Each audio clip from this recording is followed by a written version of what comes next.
my little magical moon muffins. In today's video, I want to go through some basics with you guys. But I wanted to give you guys a few tips on common kitchen ingredients that you can use for your magical workings. All right, so tip number one, we're gonna start with something you guys all better have in your damn kitchens, and that is sea salt. Sea salt, please! Not iodized salt. I am going to scream and fucking shout about it until people stop.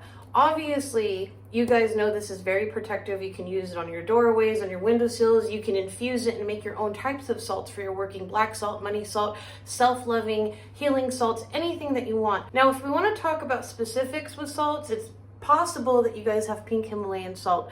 At least half of you would, I would assume, in your kitchen. This salt is fantastic for energetic vampirism. I know a lot of you are very sensitive to other people's energies, and not everybody knows that they're vampiric. Some people do, and they manipulate that, so always keep those wards up. But what I like to do with pink Himalayan salt, if you have a big chunk, obviously not like a lit fucking candle, it probably wouldn't hurt though, is you can do just an aura cleansing with that. So I've definitely done this on numerous occasions, so it comes in handy. It's a wonderful tool. I actually have a pink Himalayan salt. It was a night light, but it broke, so I kept the salt crystal and I used that for those sorts of workings. But you can use what you have on hand. Those Himalayan salt crystals are relatively cheap, so it should be something that's pretty easily attainable. All right, next. How many of you guys like coffee, and how many of you are going to start spouting off that I'm a chef using instant fucking coffee? Well, let me tell you something. I actually get it, but I'm in Australia and there's a huge coffee culture here. It's like top tier stuff, and I'm not kidding. Even though this is like, you know, a B+, it's amazing compared to most of the instant coffees that I've had, especially in America, because coffee is really shit back home. And I'm sorry, but it's true. Anyways, coffee is what I like to call the kitchen's quartz crystal. You can use it to amplify very simple workings. You can obviously do it for other advanced workings, but I would assume that if you're doing more adept, intricate spell work, that you're going to be using actual fucking quartz.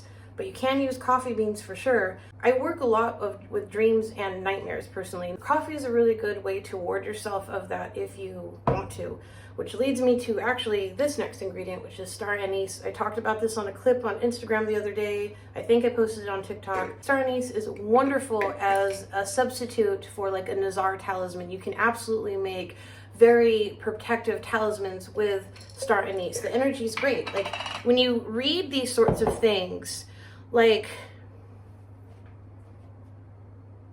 what does that fucking look like, right? So you can wear them on your person. You can even keep them in a sachet under your bed or pillow, along with any sort of like crystal workings you want for protection for astral work and from nightmares as well. So I do use these as wards because they work very, very well and they're very strong. The Nazar, the evil eye, is very strong because it's over 5,000 years old, and that talisman, people have been giving it energy to strengthen it. That's, in my opinion, how things work. Maybe I'm wrong, but that's how I've always read things. But star anise is really special to me. Not always a fan of parallel comparisons from magic to, you know, our physical reality and stuff. Like, for instance, some people will make these correlations, which I personally disagree with. You know, lavender, we know that it's a great aid for stomach issues and digestion. So some people want to use it to cause food poisoning. It's like, that's not really how that works. But one sort of parallel that I notice with star anise is it's a very difficult, powerful ward to kind of bypass. And it's also, from a culinarian standpoint, kind of difficult to work with. Star anise has an intricate journey, especially with Chinese cuisine and different regions of India, different regions of China and India, and I cannot cover that because I'll need like 5 lifetimes just for one of those respected nations. But it is a challenge for me to work with sometimes outside of desserts or outside of specific regional cuisines. It has a very licoricey aroma, so I highly recommend. And just for the record, I mentioned this on my clip that I made because I'm doing a lot of gardening content and showing you guys that sort of stuff. If you live on an island like I do, like Australia is considered an island and we have a biosecurity issue, please don't plant shit from countries you don't know where the fuck it came from, because that can really be detrimental to the ecosystem. So I am very like, ooh, seeds, and I want to plant everything, but I think it's very important to know those sorts of things. So if you're like in Hawaii or like Puerto Rico or Australia, any sort of like island place, please just do some research on that. All right, the next ingredient I know a lot of you have, and I also know a lot of you think you fucking have. I'm gonna get on your asses about it too. I love using vanilla because it's a great element for luxury, for comfort, for wealth, for your manifestation workings. I don't want to necessarily say money. We can bypass like the term money. I know I use it at times, but more of prosperity. Vanilla is very luxurious, and the reason why it's very expensive is because you have to hand cultivate it and you have to grow it with, it's an orchid, and orchids are a pain in the fucking ass, at least for me. So that's why some spices are very expensive, like saffron is very expensive because you have to cultivate like the pistils from the flower. That's similar with the vanilla bean. It's like a big process, and I actually want to learn how to do it. And I know a lot of you are thinking, bitch, I ain't got no fucking $5,000 vanilla bean in my pantry, but you probably have some of this, right? And I hope it's the real stuff. Look, I get it, times are fucking tough.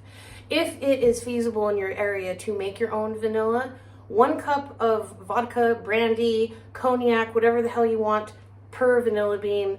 Let it go for like 2 months. I save these bottles and I use them for small potions or small jar spells, especially for my kids.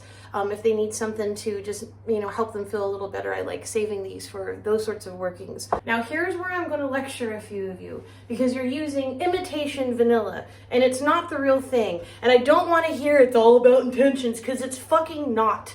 And imitation vanilla is made out of beaver's asses. It literally is. Somebody fucking was walking along, saw a beaver, squeezed its fucking asshole, and found out that it smells like raspberries and vanilla, and they started to make imitation vanilla out of that. And that is a true story. It's made by perfumists. It's not vanilla. It's not all about intentions. Yes, you are a very magical, powerful being, and you can do workings without some of these tools at times, but don't fucking kid yourself. Let's not be in denial here. So, I know that the imitation vanilla is probably like $4 for a fucking dollar, but in the real stuff, this is about $7 for 50 mil. Just break down and fucking buy it, guys. Or buy a vanilla bean. You can go to like a world market if they still have those around in America, and they would have fair trade vanilla for a lot cheaper than you would get at your grocers. So what I recommend with spices and different botanicals is going to those sort of like ethnic markets, your Indian spice markets. I get a lot of stuff in bulk, and you can build relationships with those small stores and merchants too, which is great, because you go to a big major grocery store, everybody's fucking disconnected because everybody's burnt out from all this shit, right? So it's not that we're trying to fucking do things right. I'm sorry, I'm getting so off topic. Last but not least, oats. Oats are a wonderful tool for grounding. You can toast them up in the pan too if you want to, dry until you have the aroma of the toast, of the oats. And then you can make overnight oats that way, or oat milk. I do a lot of different applications with oats. Oats are probably like one of the few items here in Australia, at least right now, that don't require you to take out a fucking second loan in order to buy. Because, we've been talking about that here on this channel and blending in that sort of stuff, how the economy's pretty fucked. So that's why I want you guys to have some resources. I'm not budging on the vanilla, guys. I'm sorry. It's not going to fucking happen. I'll budge on other things besides vanilla and iodized salt and dusty fucking pepper. I'm not doing it. All right, you guys, I hope you enjoyed this information for a couple common ingredients that I'm assuming you have. If some of them seem a bit disconnected, like the vanilla bean, I will wear that. I plan on doing more videos in this type of series in the future, so if you have any recommendations, please let me know, because I have been writing down your guys' suggestions here for YouTube. All right, you guys have a wonderful, blessed day, and I will see you very, very soon.